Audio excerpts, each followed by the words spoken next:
சேமிப்புங்கிறது என்னுடைய எல்லா தேவைகளையும் நான் செய்து கொண்ட பிறகு மிச்சம் இருந்தால் செய்யக்கூடிய லக்ஸுரி இல்ல.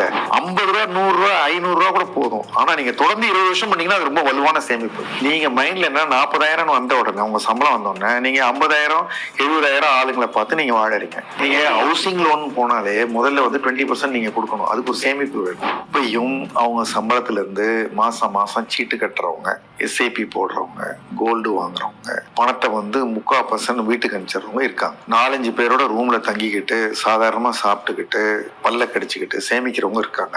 எண்ணிக்கை குறைவு, சதவீதம் குறைவு. ஆனா அவங்க வந்து ஒரு 7-8 வருஷம் தான், 10 வருஷம் தான், அதுக்கப்புறம் ஒரு ஸ்டெப் அப் ஆயிடுவாங்க.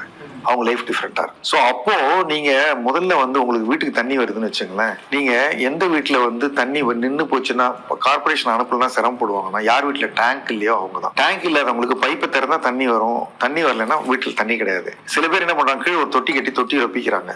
முதல்ல வர்ற தண்ணி எல்லாம் தொட்டி ரொப்ப தான். முதல்ல வர்ற தண்ணி யூஸ் பண்ணக்கூடாது. முதல்ல வர்ற சம்பளம் எல்லாம் தொட்டியை ரொப்பிடு, நீ சேர்த்து வச்சுக்கோ, தண்ணி வரலன்னா கூட அது உதவும். எப்பயுமே அந்த சேமிப்பு, தண்ணி விழுந்தா தொட்டியில விழுது, நீ எடுக்கிறது தொட்டில இருந்தா எடுக்கிற. தொட்டியில எப்பயுமே ஒரு மினிமம் ரிசர்வ் இருக்கு, தண்ணி வராத காலத்துக்கானது. அதனால இந்த எவ்வளவுக்குள்ள உலக அன்சர்டனிட்டியோ, ஜாப் மார்க்கெட் அன்சர்டனிட்டியோ, ஸ்கில்ஸ் மாறிக்கிட்டே இருக்கோ, அப்ப நம்ம நிச்சயமா வந்து ஒரு தொட்டியை கிரியேட் பண்ணணும். தொட்டி தான் வந்து வேலைக்கு போனோம்னு செய்யற சேமிப்பு.